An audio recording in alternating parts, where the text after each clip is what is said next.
मैं नीर भरी दुख की बदली। नमस्कार दोस्तों, हम छायावाद से संबंधित ऑब्जेक्टिव क्वेश्चन देख रहे हैं। ये छायावाद से संबंधित वीडियो नंबर 3 है। इससे पहले आदिकाल, भक्तिकाल, रीतिकाल, आधुनिक काल में भारतेंदु युग, द्विवेदी युग, इनसे संबंधित वीडियोस बना लिए। अगर आपने नहीं देखे हैं, आप प्ले लिस्ट में जाकर देख सकते हैं। छायावाद का पूर्वाभास किस कवि की रचनाओं में प्रकट होता है? यानी छायावाद का पूर्वाभास किस कवि की रचनाओं में प्रकट होता है? तो मुकुटधर पांडेय की रचनाओं में छायावाद का पूर्वाभास प्रकट होता है। मुकुटधर पांडेय को छायावाद का प्रवर्तक कौन मानते हैं? आचार्य रामचंद्र शुक्ल जी मानते हैं। छायावाद की निम्नलिखित विशेषताएं हैं। आत्मानुभूति की अभिव्यक्ति हुई है छायावाद में, सही है। साम्राज्यवाद के प्रति विद्रोह है। छायावादी साहित्य में साम्राज्यवाद के प्रति विद्रोह है। सौंदर्य के प्रति अत्यधिक आकर्षण है, तो सौंदर्य के प्रति अत्यधिक आकर्षण है। छायावाद रहस्यवाद का पर्याय है। ये पूर्ण सही नहीं है, आंशिक सही है। छायावाद में रहस्यवाद था, लेकिन रहस्यवाद का पर्याय नहीं है। और छायावाद में सबसे अधिक रहस्यवादी माने तो कौन थी? माधवी वर्मा थी। माधवी वर्मा 1907 में जन्म होता है, फर्रुखाबाद उत्तर प्रदेश में। रहस्यवादी कवयित्री मानी जाती है। वर्गहीन समाज की साम्यवादी पुकार की भी दबी सी अनुगूंज सुनाई पड़ती है। वर्गहीन समाज की साम्यवादी पुकार की भी दबी सी अनुगूंज सुनाई पड़ती है। यह कथन रामचंद्र शुक्ल ने किस छायावादी कृति के बारे में कहा है? तो स्मृति काव्य आंसू के बारे में कहा है। निराला की निम्नलिखित कविताओं में से कौन लप्पी कविता नहीं है?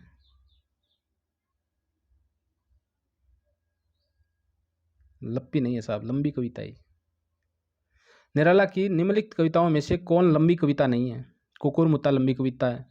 राम की शक्ति पूजा लंबी कविता है। सरोज स्मृति लंबी कविता है, लेकिन भिक्षुक ये लंबी कविता नहीं है। कुकुरमुत्ता का प्रकाशन 1948, राम की शक्ति पूजा 1936, सरोज स्मृति 1935। हृदय की मधुभार काव्य रचना है। हृदय की मधुभार काव्य रचना किसकी है? तो ये शुक्ल की है। हृदय का मधुभार, बुद्धिचरित, मनोहर छटा, आमंत्रण तथा प्रकृति बोध इत्यादि आचार्य रामचंद्र शुक्ल की काव्य कृतियां हैं। हृदय का मधुभार, बुद्धचरित, मनोहर छटा, आमंत्रण तथा प्रकृति बोध, ये रामचंद्र शुक्ल जी की काव्य कृतियां हैं। उर्वशी, वन मिलन, प्रेम राज्य, अयोध्या का उद्धार, शोकोच्छ्वास, वरबु वाहन, कानन कुसुम, प्रेम पथिक, महाराणा का महत्व, चित्राधार, झरना, आंसू, लहर, कामायनी, ये जयशंकर प्रसाद की रचनाएं हैं। उर्वशी 1909, वन मिलन 1909, प्रेम राज्य 1909, अयोध्या का उद्धार 1910, शोकोच्छ्वास 1910, बरबू वाहन 1911, कानन कुसुम जयशंकर प्रसाद का प्रथम खड़ी बोली में लिखा गया क्या है? काव्य संग्रह 1913 में लिखा गया। प्रेम पथिक 1914 में, महाराणा का महत्व 1914 में, चित्राधार, झरना 1918, आंसू समर्थी काव्य 1925, लहर 1933, कामायनी 1935। जयशंकर प्रसाद की काव्य करती हैं। अनामिका 1923 निराला की कृति है। परिमल 1930, गीतिका 1936, तुलसीदास 1938, कुकुरमुत्ता 1948, अणिमा 1942-43, बेला और नए पत्ते 1946, अर्चना 1950, आराधना 1953, गीत गुंज 1954 और सांध्य काकली, ये रचनाएं साहब सूर्यकांत त्रिपाठी निराला की है। उच्छ्वास 1920, ग्रंथि 1920, वीणा 1927, पल्लव 1928, गुंजन 1932, युगांत 1936, युगवाणी 1936 और ग्राम्य 40, श्रवण किरण श्रवण धुली 1947, युगपथ, उत्तरा, कला और बूढ़ा चांद 1959, अतिमा, लोकायतन, चिदम्बरा, वाणी, सत्यकाम आदि प्रकृतिवादी सुकुमार कवि सुमित्रानंदन पंत की काव्य कृतियां हैं। कामायनी को चित्ती का विराट वपु मंगल किस आलोचक ने कहा है? कामायनी को चित्ती का विराट वपु मंगल किस आलोचक ने कहा है? तो डॉक्टर बच्चन सिंह ने कहा है। प्रकाशन वर्ष के अनुसार निम्नलिखित रचनाओं का सही अनुक्रम क्या है? झरना 1918, अनामिका 1923, पल्लव 1928, निहार 1930। झरना जयशंकर प्रसाद की रचना है, अनामिका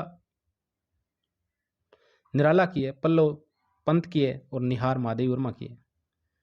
जयशंकर प्रसाद झरना 1918, सूर्यकांत त्रिपाठी निराला, अनामिका 1923, सुमित्रा नंदन पंत, पल्लव 1928, महादेव वर्मा, निहार 1930। भारतीय इतिहास में जल प्लावन की घटना का उल्लेख किस ग्रंथ में मिलता है? तो वो साहब शतपथ ब्राह्मण के 8वें अध्याय में मिलता है और इसी को आधार मानकर कामायनी की रचना की गई है। अगर ऑप्शन में कामायनी हो, शतपथ ब्राह्मण ना हो तो आप कामायनी भी कर सकते हो। यदि किसी कविता के भाव की छाया कहीं अन्यत्र जाकर पड़े तो मेरी दृष्टि से उसे ही छायावादी कविता माननी चाहिए। यह कथन किसका है? तो ये कथन आचार्य महावीर प्रसाद द्विवेदी का है। ओ जीवन की मरु मरीचिका कायरता के अलस विषाद, ओ जीवन की मरु मरीचिका कायरता के अलस विषाद काव्यांश में किस भाव का उद्बोधन हुआ है? तो चिंता का हुआ है साहब। चिंता, आशा, श्रद्धा, कामवासना, लज्जा, ईर्ष्या, इड्डा, ये कामायनी से संबंधित है सभी। अपनी समालोचना प्रक्रिया में डॉक्टर रामविलास शर्मा ने किस कवि को वयस्क श्रृंगार का कवि बताया है? तो सूर्यकांत त्रिपाठी निराला को रामविलास शर्मा ने वयस्क श्रृंगार का कवि बताया है। रामविलास शर्मा ने सूर्यकांत त्रिपाठी निराला की क्या लिखी थी? एक जीवनी लिखी थी, आपको याद हो तो। क्या लिखी थी? जीवनी, निराला की साहित्य साधना,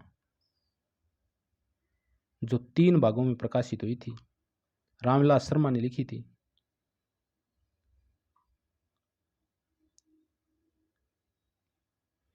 निम्न में से जयशंकर प्रसाद द्वारा रचित काव्य कौन सा है? उर्वशी है, जो चंपू काव्य 1909 में लिखा गया। तितली जयशंकर प्रसाद का, तितली इरावती, ये उपन्यास है जयशंकर प्रसाद की। इरावती अपूर्ण है। झरना 1918 में छायावादी रचना है।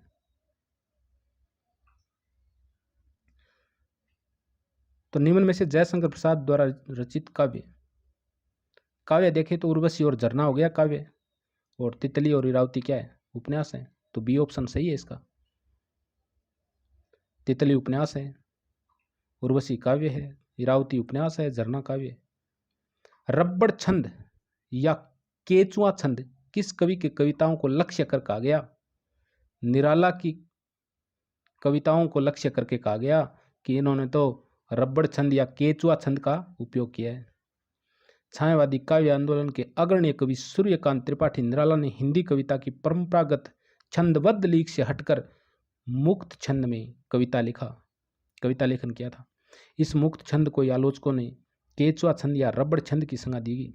तो मुक्त छंद में आज तो बहुत सारी कविताएं मुक्त छंद में लिखी जा रही है, और उस समय मुक्त छंद को प्रारंभ करने वाले सूर्यकांत त्रिपाठी निराला थे।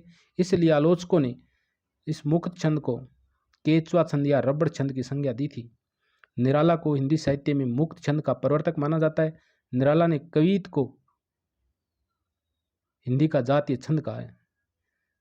तो सूर्यकांत त्रिपाठी निराला ने किस छंद को हिंदी का जातीय छंद कहा है? वो कवित छंद को कहा है। निम्नलिखित में से सही कथन का चयन कीजिए और आगे दिए गए कूटों से सही विकल्प चुनिए। डॉक्टर नगेंद्र ने छायावाद को भक्ति आंदोलन के बाद हिंदी साहित्य में एक बड़ा काव्य आंदोलन माना है। किसने? डॉक्टर नागेंद्र ने। 2 नंबर ऑप्शन सही है। अपने नए कथ्य के अनुरूप नई भाषा की तलाश छायावादी कवियों के सामने एक ऐतिहासिक चुनौती थी, और इस चुनौती का सामना छायावादी कवियों ने साहस के साथ किया। ये कथन किसका है? तो ये कथन अगेय का है। डॉक्टर रामविलास शर्मा के अनुसार राम की शक्ति पूजा में किन 2 कविताओं का सार तत्व है? डॉक्टर रामविलास शर्मा के अनुसार राम की शक्ति पूजा में किन 2 कविताओं का सार तत्व है? राम की शक्ति पूजा 1936 में लिखी गई थी। किसके द्वारा? सूर्यकांत त्रिपाठी निराला के द्वारा। जागो फिर एक बार और बादल राग, इन दोनों कविताओं का सार तत्व किसमें है? राम की शक्ति पूजा में है। किसके अनुसार? डॉक्टर रामविलास शर्मा के अनुसार। छायावाद से लोगों का क्या मतलब है? कुछ समझ में नहीं आता। शायद उनका मतलब है कि किसी कविता के भावों की छाया यदि कहीं अन्यत्र जाकर पड़े तो उसे छायावादी कविता कहना चाहिए। यह महावीर प्रसाद द्विवेदी का कथन है। पुष्प की अभिलाषा, माखनलाल चतुर्वेदी। पुष्प की अभिलाषा नामक प्रसिद्ध कविता लिखी थी माखनलाल चतुर्वेदी ने। माखनलाल चतुर्वेदी राष्ट्रीय काव्यधारा के कवि हैं। एक भारतीय आत्मा उपनाम से प्रसिद्ध है माखनलाल चतुर्वेदी। पुष्प की अभिलाषा नामक वीर रस से पूर्ण राष्ट्रीय कविता लिखी इन्होंने। हिम क्रीटिनी, हिम तरंगिनी, माता, समर्पण आदि माखनलाल चतुर्वेदी के काव्य संग्रह है। इसके अलावा देखें तो कुमकुम, रश्मि रेखा, ए पलक, काशी, हम विस्पाई जन्म के, विनोबा, सतवन, उर्मिला, ये बालकृष्ण शर्मा नवीन की रचनाएं हैं। मिलन, पथिक, मानसी, सौपन 1929, कविता कौमुदी, ग्राम्य गीतों का संग्रह जो अवध में रहकर रामनरेश त्रिपाठी ने संकलन किया था। ये रामनरेश त्रिपाठी की रचनाएं हैं। मिलन, पथिक, मानसी, सौपन, कविता कौमुदी। गंगा अवतरण, उद्धव शतक, हरिश्चंद्र हिंडोला, श्रृंगार लहरी, कल काशी, विराष्टक, ये जगन्नाथ दास रत्नाकर जो उर्दू में जक्की के नाम से गजल लिखा करते थे उसकी रचनाएं। कामायनी में सरदा किस गोत्र की है? सरदा आनंद गोत्र की है साहब। ये तो गलत है यार, आनंद गोत्र तो नहीं। आनंदवाद की तो स्थापना करना कामायनी का मुख्य उद्देश्य था। सरदा ये काम गोत्र की थी। कामायनी में सरदा, हाँ ये है ना, काम गोत्र की है। छंदोग्य उपनिषद में मनु और सरदा की भावमूलक व्याख्या मिलती है। किस उपनिषद में? छांदोग्य उपनिषद में। सरदा वाले सूक्त में सायण ने सरदा का परिचय देते हुए लिखा है, काम गोत्रजा सरदा नाम सरिका, अर्थात काम गोत्र की बालिका है कौन? सरदा, इसलिए सरदा नाम के साथ उसे कामायनी भी कहा जाता है। जयशंकर प्रसाद ने पौराणिक कथा को लेकर कामायनी की रचना की है। मनुस्मृति में सरदा और मनु को मनुष्य के विकास का प्रथम पुरुष कहा गया है। इसकी कथा सतपथ ब्राह्मण में जल प्लावन की कथा को लिया गया है। और सतपथ ब्राह्मण में जल प्लावन की कथा किस खंड में दी गई है? 8वें खंड में दी गई है। कामायनी में कुल 15 सर्ग है। छायावाद को छोकरावाद की संज्ञा किसने दी थी? ये लाला भगवान दीन है ना, लाला भगवान दीन, इन्होंने छायावाद को छोकरावाद कह दिया भाई। महादेवी वर्मा का संस्मरणात्मक रेखा चित्र नहीं है, तो महादेवी वर्मा का संस्मरणात्मक रेखा चित्र नहीं है, तो वो है संस्मरण और श्रद्धांजलियां। ये संस्मरणात्मक रेखा चित्र नहीं है। बाकी अतीत के चलचित्र 1940-41 में पथ के साथी, 1954 समृति की रेखाएं, 1953 ये संस्मरणात्मक रेखा चित्र है। पंत का काव्य संग्रह नहीं है। युगवाणी है साहब, ग्राम्य है 1940, पल्लव है 1928, परिमल तो सूर्यकांत त्रिपाठी निराला की रचना है। झरना को छायावाद की प्रयोगशाला का प्रथम आविष्कार किसने कहा? तो नंदुलारे वाजपेयी ने कहा था। केवल सूक्ष्मगत सौंदर्य सता का राग कहकर छायावाद का किसने विरोध किया था? महादेवी वर्मा। ये तो महादेवी वर्मा छायावाद की कवयित्री थी, इसने भी विरोध किया। अब देखो, ये इस प्रकार का कथन है कि इस कथन तक किसने कहा? कोई बिरला ही पहुंच सकता है। जिसने पढ़ा है वो तो पहुंचेगा ही, अन्यथा पहुंचने का साहस नहीं होगा। केवल सूक्ष्मगत सौंदर्य सता का राग कहकर छायावाद का किसने विरोध किया? महादेवी वर्मा ने। छायावाद के संदर्भ में इनमें से कौन सा कथन गलत है? जो गलत कथन है वो बताना है। चलो देखते हैं कौन सा गलत है और कौन सा सही है। छायावाद को अपना समर्थ आलोचक नंदुलारे वाजपेयी के रूप में मिला, सही है। छायावाद को अपना समर्थ आलोचक नंदुलारे वाजपेयी के रूप में मिला था। छायावाद के समांतर चलने वाली प्रेम और मस्ती की काव्य धारा के एक प्रमुख कवि हरिवंश राय बच्चन है, जो हालावाद के जनक माने जाते हैं। किसके? हालावाद के। छायावाद की राष्ट्रीय सांस्कृतिक काव्य धारा के एक प्रमुख कवि राधा कृष्ण दास है। साहब यहीं पे मार खा गए। ये राधा कृष्ण दास तो भारतेंदु युग का है। किस युग का है? भारतेंदु युग का है। ये गलत हो गया। महादेवी वर्मा ने अज्ञात प्रियतम के प्रति प्रणय निवेदन किया है। ये बात सही है।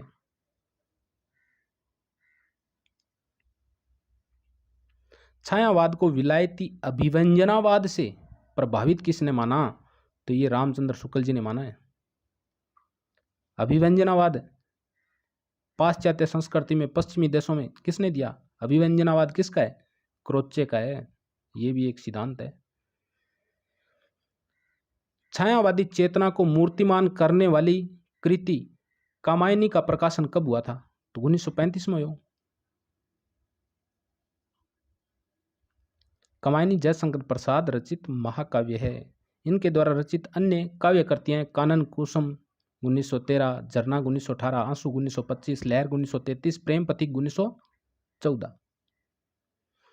किस कवि के समग्र काव्य में छायावाद, रहस्यवाद, प्रगतिवाद, प्रयोगवाद और नई कविता की विशेषताएं एक साथ मिलती हैं? तो वो मिलती है साहब सूर्यकांत त्रिपाठी निराला की काव्य में। तो निराला जी के काव्य में छायावाद की कविताएं भी मिलती हैं। छायावाद से प्रभावित, रहस्यवाद से प्रभावित, प्रगतिवाद से प्रभावित जैसे कुकुर मुत्ता, प्रयोगवाद से प्रभावित और नई कविता से की विशेषताओं से भी प्रभावित रचनाएं मिलती हैं निराला जी की। आराधन का दृढ़ आराधन से उत्तर दो। आराधन का दृढ़ आराधन से उत्तर, आराधन का दृढ़ आराधन से दो उत्तर, तुम वरो विजय संयंत प्राणों से प्राणों पर, सरयू में संकलित राम की शक्ति पूजा से उद्धृत उक्त कथन किसका है?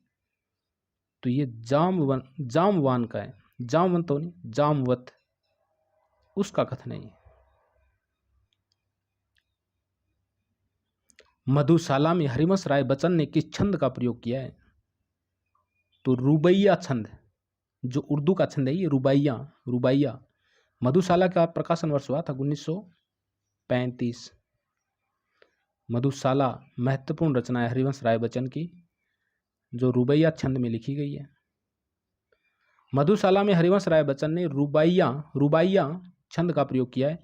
रुबाई 4 पंक्तियों की कविता है, जिसकी पहली दो और चौथी पंक्तियां तुकांत होती है। तीसरी लाइन आजाद रखी जा सकती है। रुबाई का अपना एक छंद होता है। निम्नलिखित विकल्पों में से किसका संबंध माखनलाल चतुर्वेदी से है? तो इसमें सिपाही माखनलाल चतुर्वेदी के, आर्द्रा भी किसकी है? माखनलाल चतुर्वेदी की। अरे आर्द्रा नहीं है साहब, पुष्प की अभिलाषा है। एक तो सिपाही और एक पुष्प की अभिलाषा।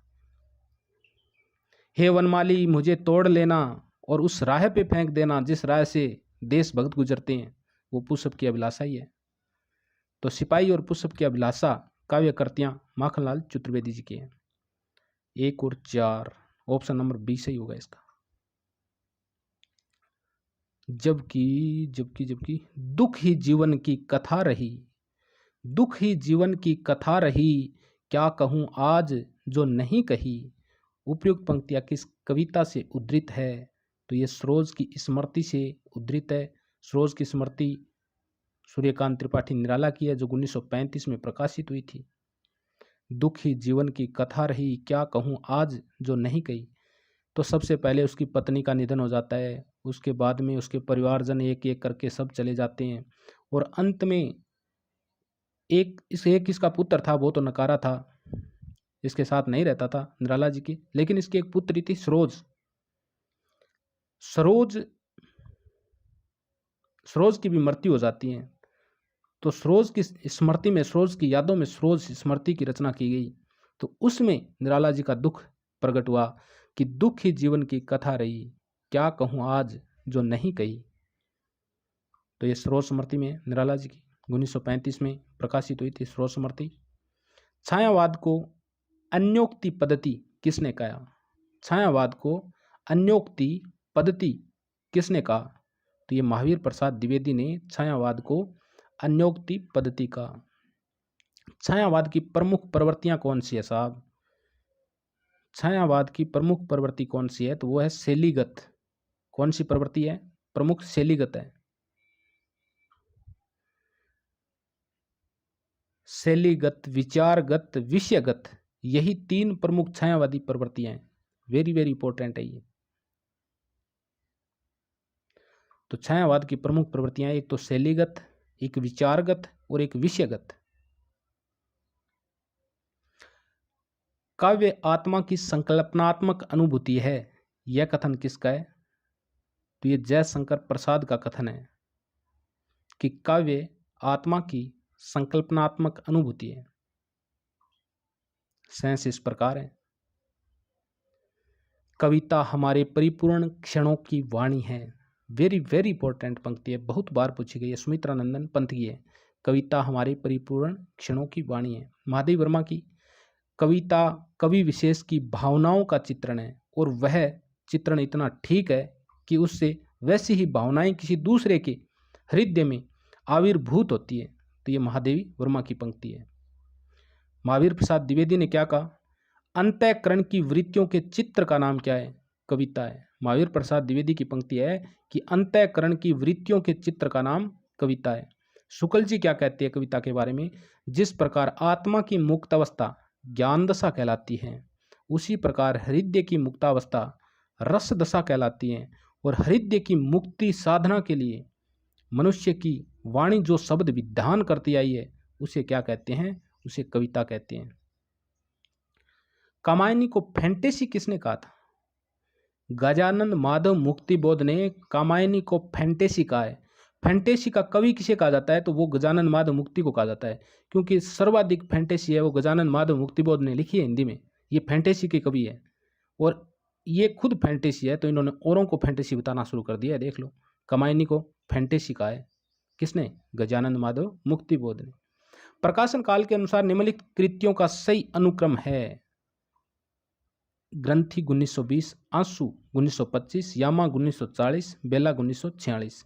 ग्रंथि पंथ की है 1920, आंसू जयशंकर प्रसाद की है 1925, यामा महादेवी वर्मा की है 1940 और बेला सूर्यकांत त्रिपाठी निराला की है 1946। ग्रंथि 1920 सुमित्रानंदन पंत, आंसू 1925 जयशंकर प्रसाद, यामा 1940 महादेवी वर्मा, बेला 1946 निराला। प्रसिद्ध कविता भैंस गाड़ी के रचयिता है भगवती चरण वर्मा। तो प्रसिद्ध कविता है भैंस गाड़ी और इसके रचयिता कौन है? भगवती चरण वर्मा। नौका विहार कविता में, नौका विहार कविता में गंगा की लहरों के बीच चांद के प्रतिबिंब के लिए किस प्रकार की नायिका का उल्लेख है? तो मुग्धा नायिका का उल्लेख है।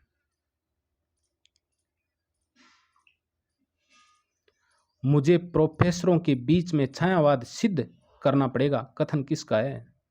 मुझे प्रोफेसरों के बीच में छायावाद सिद्ध करना पड़ेगा, कथन किसका है? ये निराला का है, सूर्यकांत त्रिपाठी निराला। साधारणतः गीत व्यक्तिगत सीमा में तीव्र सुख दुखात्मक अनुभूति का वह शब्द रूप है जो अपनी ध्वन्यात्मकता में गेय हो सके। किसका कथन है? साधारणतः गीत व्यक्तिगत सीमा में तीव्र सुख और दुखात्मक अनुभूति का वह शब्द रूप है जो अपनी ध्वन्यात्मकता में गेय हो सके, गाया जा सके। ये किसका कथन है?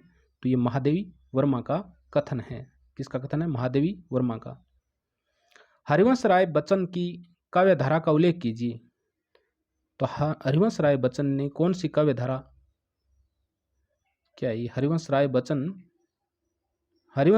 की काव्यधारा का उल्लेख कीजिए। हाँ, तो हरिवंश राय बच्चन किस काव्यधारा से जुड़े हुए थे? तो इनकी अलग ही काव्यधारा थी और वो थी हालावादी। ये हालावाद से जुड़े हुए थे। हालावाद के प्रवर्तक है कौन? हरिवंश राय बच्चन। हरिवंश राय बच्चन की काव्यधारा हालावादी थी। बच्चन प्रेम और मस्ती काव्य के अंतर्गत आते हैं। इनकी रचनाएं मधुशाला 1935, मधुबाला 1936, मधु कलश 1937, निशा निमंत्रण, निशा, एकांत संगीत, आकुल अंतर, सतरंगिनी, बंगाल का अकाल आदि है। दुख की पिछली रजनी बीच विकसता सुख का नवल प्रभात, दुख की पिछली रजनी बीच, दुख की पिछली रजनी बीच विकसता सुख का नवल प्रभात काव्य पंक्ति किस कृति की है? तो ये कामायनी की है। कामायनी 15 सर्गों में 1935 में प्रकाशित हुई और यामाकृति पर महादेवी वर्मा को ज्ञानपीठ मिला था 1983 में। कौन सा छायावादी कवि संवेदनशील इंद्रिय बोध का कवि माना जाता है? तो वो सुमित्रानंदन पंत है। छायावाद तत्वतः प्रकृति के बीच जीवन का उद्गीत है। छायावाद तत्वतः प्रकृति के बीच जीवन का उद्गीत है। यह उद्घोष किसका है? तो ये महादेवी वर्मा का है। वेरी वेरी इंपॉर्टेंट पंक्ति है।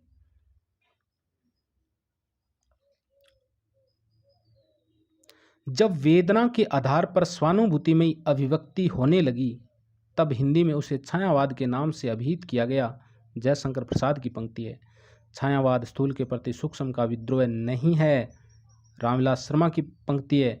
और छायावाद स्थूल के प्रति सूक्ष्म का विद्रोह है, ये डॉक्टर नगेंद्र की पंक्ति है।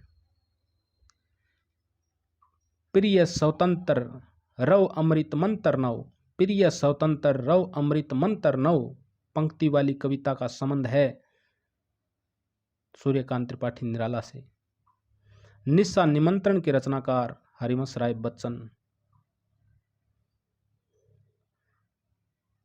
परिणय मूलक व्यक्तिक काव्यधारा के अंतर्गत प्रेम और मस्ती की कविताएं लिखने वाले कवि हरिवंश राय बच्चन ने निशा निमंत्रण, मधुशाला, मधुबाला, मधु कलश, मिलन यामिनी, एकांत संगीत, परिणय पत्रिका, सतरंगिनी, आरती और आरती एवं अंगारे आदि कृतियों की रचना की थी। किसने? हरिवंश राय बच्चन ने। वीणा, पल्लव, ग्राम्या, गुंजन, युगवाणी, युगांत, कला और बूढ़ा चांद, चिदम्बरा, लोकायतन ये सुमित्रानंदन पंत की रचनाएं हैं। कुमकुम, उर्मिला, रश्मि रेखा, ऐपलक, हम विश्व पाई जन्म के ये बालकृष्ण शर्मा नवीन की रचनाएं हैं। मैं कण कण में घोल रही, मैं कण कण में घोल रही अले आंसू के मिस प्यार किसी का पंक्ति के रचनाकार कौन है? ये महादेवी वर्मा है। किसी अदृश्य शक्ति के प्रति वेदना प्रकट की गई है महादेवी वर्मा की। मैं कण कण में घोल रही अली आंसू के मिस प्यार किसी का।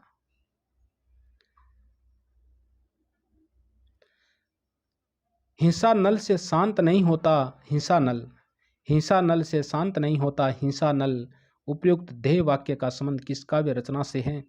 ये उन्मुक्त काव्य रचना से। हिंसा नल से शांत नहीं होता, हिंसा नल उपयुक्त ध्येय वाक्य उन्मुक्त से अवतरित है जो सियाराम शरण गुप्त द्वारा रचित है। रामधारी सिंह दिनकर को ओज और औदार्य का कवि, ओज और पौरुष का कवि कहा जाता है। इनको अधैर्य का कवि, डिप्टी राष्ट्र कवि भी कहते हैं। रामधारी सिंह दिनकर ने दिनकर को डिप्टी राष्ट्र कवि किसने कहा? ये स्वयं नहीं कहा था कि मैं डिप्टी राष्ट्र कवि हूं, जबकि राष्ट्र कवि कौन है? मैथिली शरण गुप्त। इन्होंने कहा कि मैथिली शरण गुप्त तो बड़े राष्ट्र कवि है, मैं तो डिप्टी राष्ट्र कवि हूं। और इनकी कृतियां कौन सी है साहब? रामधारी सिंह दिनकर की कृतियां हैं पर्णभंग, रेणुका, हुंकार, सामधेनी, कुरुक्षेत्र 1946, उर्वशी 1961, मिट्टी की ओर, अर्ध नारीश्वर, रेती के फूल, वेरी वेरी इंपॉर्टेंट है रेती के फूल, संस्कृति के 4 अध्याय इंपॉर्टेंट है। मैथिली शरण गुप्त को हरिगीति का छंद का बादशाह कहा जाता है। मैथिली शरण गुप्त का प्रिय छंद था हरिगीति का। ये जो रचनाएं हैं पर्णभंग, रेणुका, हुंकार, सामधनी, कुरुक्षेत्र, उर्वशी, मिट्टी की ओर, अर्धनारीश्वर, रेती के फूल, संस्कृति के 4 अध्याय, ये रामधारी सिंह दिनकर के। और मैथिली शरण गुप्त की प्रमुख रचनाएं हैं रंग में भंग 1909, भारत भारती 1912, सांकेत 1931, यशोधरा 1932, जयद्रथ वध झंकार 1929, अनग जय भारत 1952, विष्णुप्रिया 1957। जयशंकर प्रसाद को झारखंडी उपनाम से भी जाना जाता है, झारखंडी कवि कहते हैं जयशंकर प्रसाद को। जयशंकर प्रसाद की प्रमुख कृतियां प्रेम पथिक 1914, कानन कुसुम 1913, प्रथम प्रभात, महाराणा का महतो 1914। मुक्त करो नारी को चीर बंदिनी नारी को, पंक्ति कहाँ से ली गई है? मुक्त करो नारी को चीर बंदिनी नारी को, ये युगवाणी से ली गई है। युगवाणी पंथ की रचना है जो 1947 में प्रकाशित हुई थी। युगांत 1936 में प्रकाशित हुई थी, पंथ की रचना है। गुंजन भी पंथ की है, पंचवटी भी पंथ की है। एक पंचवटी मैथिली शरण गुप्त की है जो 1925 में प्रकाशित हुई थी। गुंजन पंथ की है, 1932 में प्रकाशित हुई। छायावाद युग में लिखी गई कविता पुस्तक ब्रज रस के रचनाकार का नाम है। छायावाद युग में लिखी गई कविता पुस्तक ब्रज रस के रचनाकार कौन है? तो राय कृष्ण दास है। छायावाद में लिखी गई कविता पुस्तक ब्रज रस यानी ब्रजराज के रचनाकार का नाम राय कृष्ण दास है। योगी हरि की रचना वीर सतसई 1927 में एवं चरखा स्तोत्र, ये योगी हरि की रचनाएं हैं। लोकायतन पंथ की प्रबंध कृति है जो किन दो खंडों में विभाजित है? बाह्य परिवेश और अंतस चैतन्य और बाह्य परिवेश दो खंडों में विभाजित है। कौन सी कृति? लोकायतन। किसकी है? सुमित्रानंदन पंत की।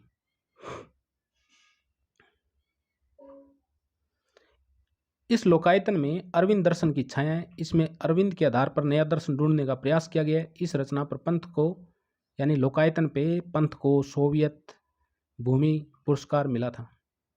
द्रौपदी नामक प्रबंध काव्य की रचयिता कौन है? तो द्रौपदी नामक प्रबंध काव्य की रचयिता नरेंद्र शर्मा है। द्रौपदी नामक प्रबंध काव्य की रचयिता नरेंद्र शर्मा है। ये प्रेम और मस्ती के कवियों के अंतर्गत आते हैं।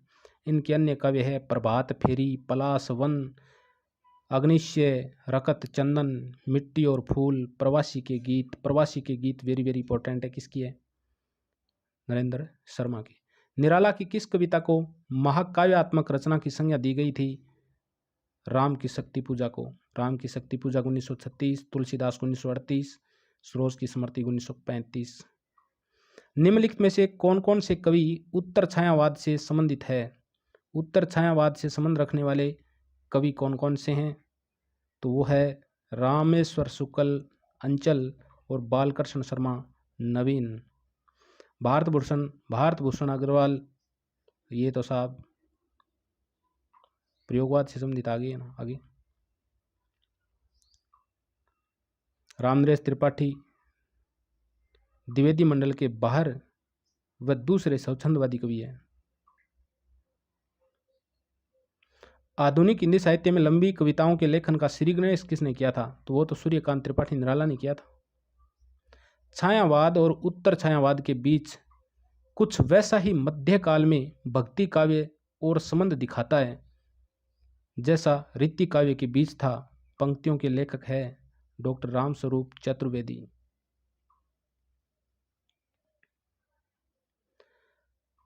छायावाद की मूल चेतना किस शब्द समूह से अधिक व्यक्त होती है? प्रकृति का मानवीकरण। छायावाद की मूल चेतना किस शब्द समूह से अधिक व्यक्त होती है? प्रकृति का मानवीकरण से। बच्चन जी की मधुशाला की विधा क्या है? तो ये तो काव्य करती है साहब, मधुशाला। ये मधुशाला, मधुबाला, मधु कलश हरिवंश राय बच्चन के द्वारा पहले लिखी गई। तो साधारणतः पढ़ने पर ऐसे लगता था जैसे किसी शराबी के बारे में लिखा गया है, लेकिन ये इन्होंने बहुत ही शानदार किसी प्रणय प्रेम के बारे में लिखी गई रचनाएं हैं। जो काव्य है मधुशाला 1935 में लिखी गई थी, हरिवंश राय बच्चन की काव्य संग्रह है ये मधुशाला। तो इस पार्ट में इतना ही देखेंगे दोस्तों, बाकी का आगे के वीडियोस में देखेंगे। अगर आपको वीडियो अच्छा लगा है तो वीडियो को लाइक करके जाना ओके। और नए हो तो चैनल को सब्सक्राइब करना और ऑल नोटिफिकेशन पे क्लिक करना ताकि आने वाली वीडियोस के बारे में नोटिफिकेशन प्राप्त हो जाए।